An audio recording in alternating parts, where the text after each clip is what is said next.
মাত্র 8টা শেয়ার বাকি আছে। এয়ারপোর্টের 3rd টার্মিনালের ঠিক উল্টা পাশে কাওলা নামাপাড়া 40 ফিট রাস্তা সংলগ্ন হাতের বাম পাশে যে প্রজেক্টটা দেখতে পাচ্ছেন, 7.5 কাঠা একটা ল্যান্ড এবং 7.5 কাঠা ল্যান্ডের উপরেই একটা বিল্ডিং নির্মাণ হবে। শেয়ার ভিত্তিক প্রজেক্ট যেহেতু, আপনি এখানে জমির মূল্যটা আগে পরিশোধ করবেন, বাকি কনস্ট্রাকশনের টাকাটা অল্প অল্প করে মাসে মাসে অথবা বিভিন্ন ধাপে ধাপে পরিশোধ করতে পারবেন। 3 বছরে একটা অ্যাপার্টমেন্টের মালিক হয়ে যেতে পারবেন।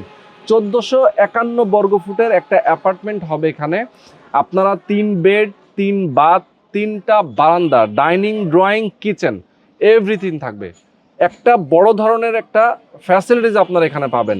একটা শেয়ার যদি বুকিং দেন, সেক্ষেত্রে এখানে সুপার শপের মালিকানাও পাবেন। জাস্ট গ্রাউন্ড ফ্লোর একটা সুপার শপের জন্য তারা একটা স্পেস রেখেছে, পুরা গ্রাউন্ড ফ্লোরটা।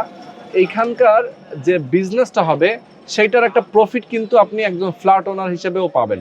তার মানে আপনি ফ্ল্যাট কিনছেন আর প্রফিট পাচ্ছেন সুপার শপের। একটা সার্ভিস চার্জ কিন্তু একটা বিল্ডিং এর থাকে, সেই টাকা দিয়ে একটা সার্ভিস চার্জ হয়ে যাচ্ছে আপনার। আবার পার্কিং সুবিধা পাচ্ছেন বেসমেন্টে, অর্থাৎ এই 27 জন ফ্ল্যাটের মালিক যৌথভাবে এই অ্যাপার্টমেন্টের বেসমেন্টে যে পার্কিংগুলো থাকবে সেইটারও আপনারা মালিকানায় থাকবেন। আমাদের সঙ্গে নিয়াজ ভাই রয়েছেন, এই প্রজেক্টের একজন উদ্যোক্তা। যারা আপনারা চান একদম বিস্তারিত জানতে, ভিডিওর স্ক্রিনে তাদের নাম্বার দেওয়া আছে, এই নাম্বার আপনার ফোন করবেন, বিস্তারিত জানবেন, বুঝবেন, তাদের সাথে কথা বলবেন, দেখে শুনে বুঝে আপনারা একটা অ্যাপার্টমেন্টের জন্য শেয়ার বুকিং দিবেন।